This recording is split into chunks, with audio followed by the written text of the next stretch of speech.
Hello, friends. Welcome once again to an episode of The Bible Yogi. I think it's episode 14. I'm your host, Douglas Roberts. Today we will be covering part 1 of the story of Joseph in the book of Genesis. This is a very important story because it is one of the most interesting Messianic type stories in the Bible. In other words, there is an awful lot that happens here that is foretelling the life of Christ. And that's why it has an amazing amount of significance. The bullet points of Joseph's life: he receives the coat of many colors. Then his brothers don't like him very much, and they sell him into slavery. Then, once he's sold as a slave, he soon is thrown into prison. And then the tables turn when he interprets Pharaoh's dream. So let's begin. In Genesis chapter 37, we have the introduction to Joseph. And Jacob dwelt in the land wherein his father was a stranger, in the land of Canaan. These are the generations of Jacob. Joseph, being 17 years old, was feeding the flock with his brethren, and the lad was with the sons of Bilhah, and with the sons of Zilpah, his father's wives, and Joseph brought unto his father their evil report. So these guys were doing bad things. And you might be saying, well, what kind of bad things were these guys up to? Well, let's find out. We're going to actually skip over it. This is left as an assignment for the viewer to go read Genesis chapter 34, the story of Dinah, where Simeon and Levi are prominently featured. I will actually be covering this in a further episode also, but it's a long story and it's a distraction from the story of Joseph. So we'll skip it for now. But in Genesis 49, verse 5, when Israel, Jacob, is on his deathbed, he has a lot to say regarding, like prophecies or blessings for all of his sons.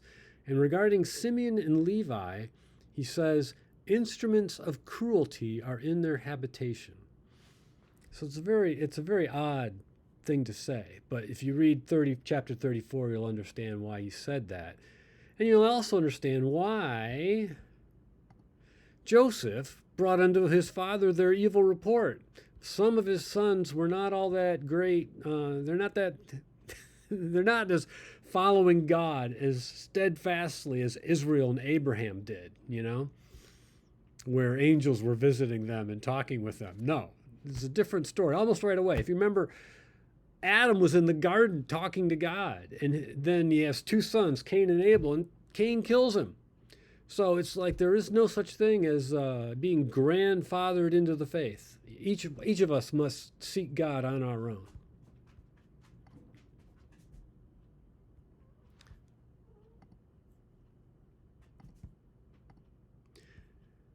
Now Israel loved Joseph more than all of his children, because he was the son of his old age. And he gave him a coat of many colors. And here I got to say, I was very pleased with what Bing Image came up with. Sometimes it's hard to coax Bing Image to come up with something good. But I thought this turned out nicely. That's about how I envisioned the coat of many colors. And when his brethren saw that their father loved him more than all his brethren, they hated him and could not speak peaceably unto him. If you remember, Jacob had worked with Laban for 14 years just so he could marry Rachel. And then Rachel was barren for a long, long time. And he'd had 10 children, 6 through Leah, the first daughter, and then 2 through Bilhah and 2 through Zilpah, and no children by Rachel. And finally she, begged him and begged God that she could have a child before it was too late. And she finally did. And that child was Joseph. And Joseph dreamed a dream, and he told it to his brethren, and they hated him yet the more. And he said unto them, Hear, I pray you. Look how innocent Joseph is. He's like almost completely oblivious to the fact that they hate this guy, And so he comes up and said, Hear, I pray you, this dream which I have dreamed. For behold, we were binding sheaves in the field. And lo, my sheaf rose, and also stood upright. And behold, your sheaf stood round about, and made obeisance to my sheaf. They're bowing down. And his brethren said to him, Shall thou indeed reign over us? Or shall thou indeed have dominion over us? And they hated him yet the more for his dreams and for his words. I mean, they're out there, taking care of these, smelly flocks. And this guy is traipsing around in this beautiful multicolored robe. And then he has the gall to come up to them and say, hey, I'm going to rule over you. Are you happy about it? No, they weren't. And he dreamed yet another dream and told it to his brethren and said, Behold, I have dreamed a dream more. And behold, the sun and the moon and the 11 stars made obeisance to me, which is very interesting because you'll notice that the 12th son had not even been born yet. And he told it to his father and to his brethren, and his father rebuked him and said unto him, What is this dream that thou hast dreamed? Shall I and thy mother and thy brethren indeed come to bow down ourselves to thee to the earth? And his brethren envied him, but his father observed the saying, because his father was, a man, as we know, who wrestled with angels. So he could tell the voice of God when he heard it. So he knew something was afoot. Hence, that's probably why he gave him the coat of many colors. He knew Joseph was a special man. How special? Now, the language that we just heard about the moon and the star, that was explicitly talking about Jacob and his wife, Rachel. This language is also repeated in the book of Revelation, which, in other words, why am I saying this? I'm saying this because it's important to know all this imagery so that we can understand the book of Revelation. And here is a hint. We know how Israel just interpreted Joseph's dream. He said right flat out, what, are me and am I and your brothers supposed to bow down to you? Anyway, and there appeared a great wonder in heaven, a woman clothed with the sun and with the moon under her feet, and upon her head a crown of 12 stars. And she, being with child, cried, travailing in birth and pained to be delivered. Now, this is Revelation 12:1. The interpretation is very obviously that the woman, this great wonder in heaven, a woman clothed with the sun and the moon and the a crown of 12 stars, this is clearly talking about the nation of Israel. And the 12 stars are the 12 tribes. And she, being with child, cried, travailing in birth, pained to be delivered. That child was Jesus. And I forgot to mention it, but Joseph and Jesus, they have the same phonemes in there. So that's kind of another subtle hint that he is a type, a messianic type. But what happens to Joseph? Joseph gets thrown into a pit. And his brethren went to feed their father's flock in Shechem. And Israel said to Joseph, Do not thy brethren feed the flock in Shechem? Come, and I will send thee unto them. Go look after those guys. God knows what they're doing, Go check up on them. And he said to them, Go, I pray thee, see whether it be well with thy brethren, and well with the flocks, and bring me word again. So he sent him out of the vale of Hebron, and he came to Shechem. And a certain man found him, and behold, he was wandering in the field. And the man asked him, saying, What seekest thou? And he said, I seek my brethren. Tell me, I pray thee, where they feed their flocks. And the man said, They are departed hence, from here. And I heard them say, Let us go to Dothan. And Joseph went after his brethren and found them in Dothan. And they saw him afar off, even before he came near unto them, and they conspired against him to slay him. So, like I said, I told you, they did not have Joseph's best interests at heart. And they said to one another, Behold, this dreamer cometh. Come now, therefore, let us slay him, and cast him into some pit. And we will say, Some evil beast hath devoured him, and we shall see what shall become of his dreams. And Reuben heard it. Reuben was the eldest son. And he delivered him out of their hands, and said, Let us not kill him. And Reuben said unto them, Shed no blood, but cast him into this pit that is in the wilderness, and lay no hand upon him, that he said it, that he might rid him out of their hands to deliver him to his father again. So Reuben wanted to save him. And it came to pass, when Joseph was come unto his brethren, that they stripped Joseph out of his coat of many colors that was on him, and they took him and cast him into a pit. And the pit was empty, and there was no water in it. And boy, it took me a long time to even get anything near a good picture out of big image for this one. But I wanted, a big old pit, but it just wouldn't do it. But anyway, good enough. You get the idea. He was thrown into a hole. And they sat down to eat bread and lifted up their eyes and looked. So the guys, they could care less. They just threw their brother into a pit. And they're like, let's have dinner. And behold, a company of Ishmaelites came from Gilead with their camels. The obligatory camels make their appearance in the story again. I wonder if there's some meaning we can derive from it. I don't know. Bearing spicery and balm and myrrh, going to carry it down to Egypt. With their camels bearing spicery of balm and myrrh. Where have we heard that before? Well, glad you asked. The Bible Yogi has the answer. It was the visit of the Magi. Remember I said this story is a type of Messianic prophecy? Well, boom, here you go. Now when Jesus was born in Bethlehem of Judea in the days of Herod the king, behold, there came wise men from the east to Jerusalem. And what were they traditionally riding? Anyone? They were riding what? Camels. It doesn't say so, but we can hope. Saying, where is he that is born King of the Jews? For we have seen his star in the east and are come to worship him. When Herod the king had heard these things, he was troubled, and all Jerusalem with him. And when he had gathered all the chief priests and scribes of the people together, he demanded of them where Christ should be born. And they said unto him, in Bethlehem of Judea, for thus it is written by the prophet, and thou, Bethlehem, in the land of Judah, art not the least among the princes of Judah, for out of thee shall come a governor that shall rule thy people Israel. This is in Matthew.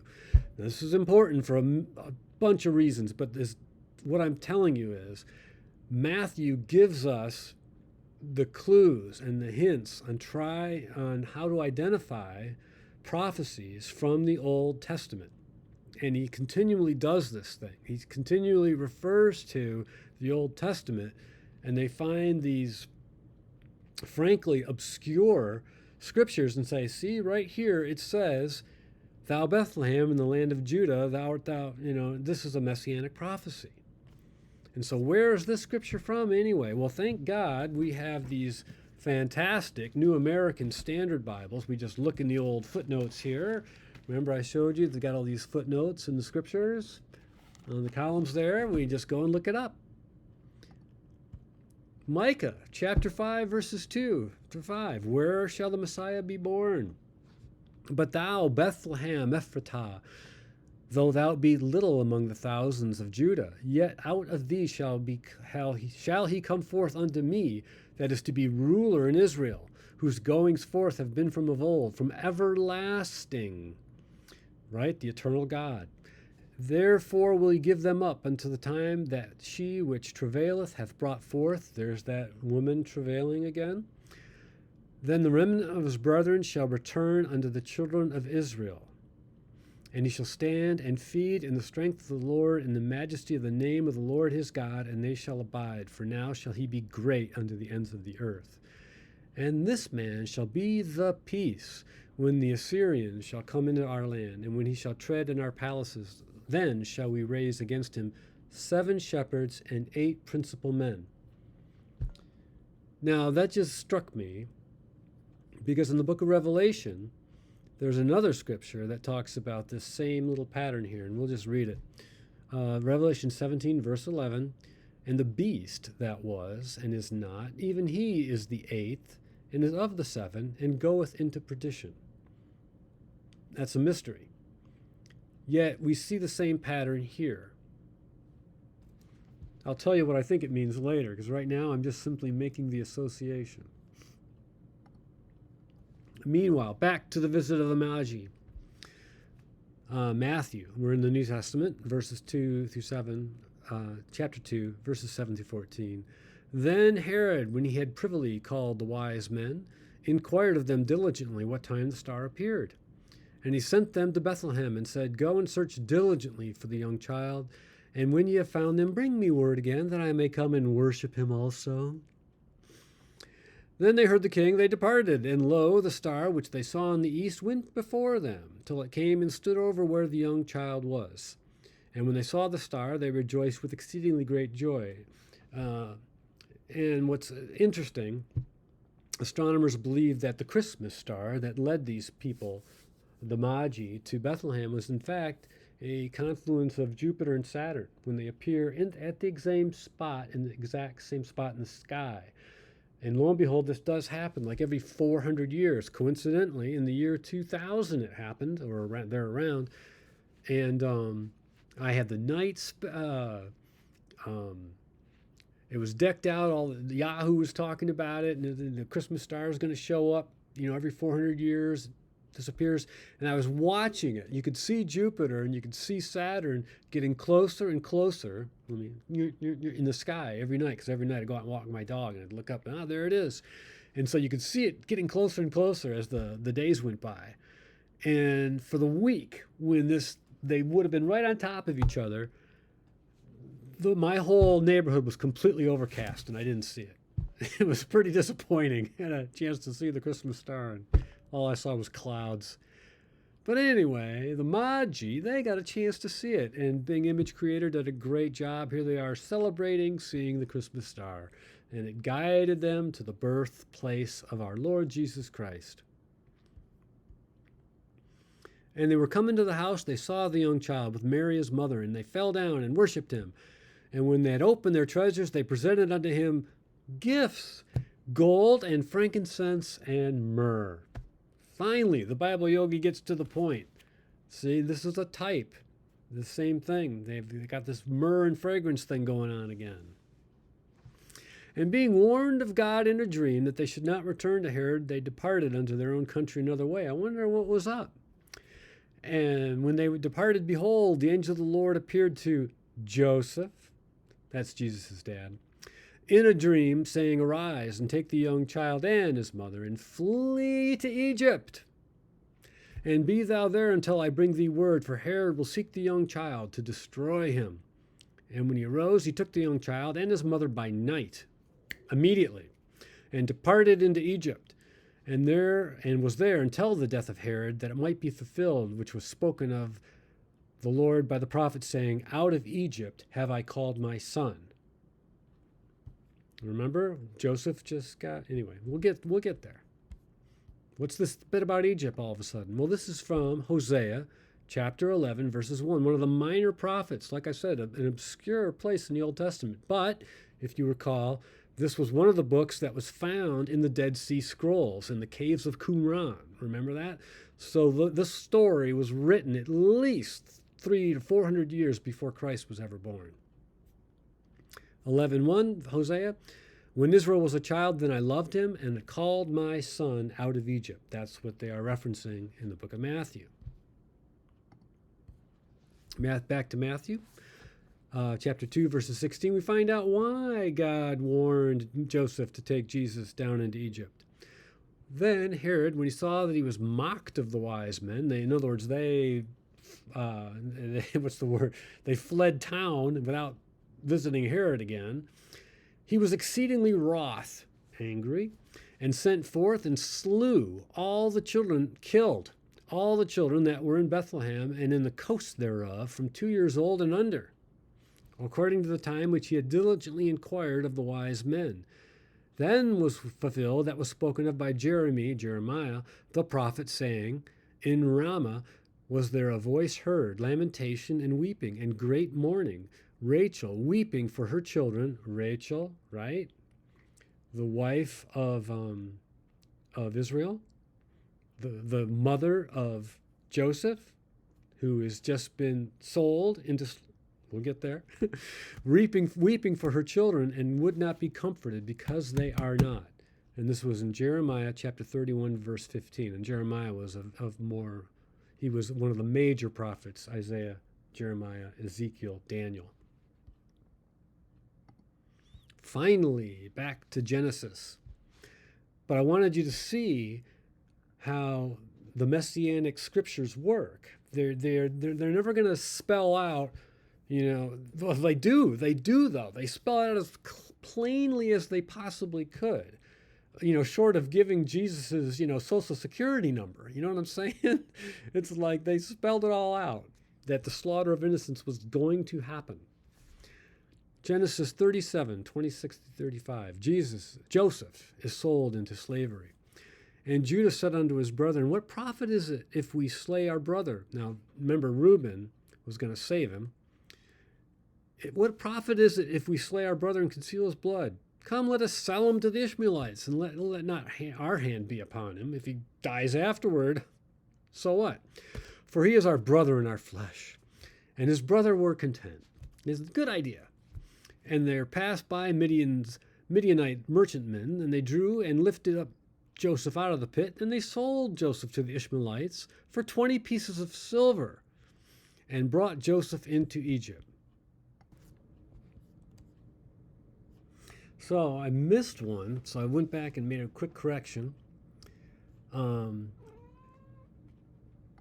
Where have we heard this before? Well, in Jesus' life. Matthew 26, 14-16, Jesus is betrayed.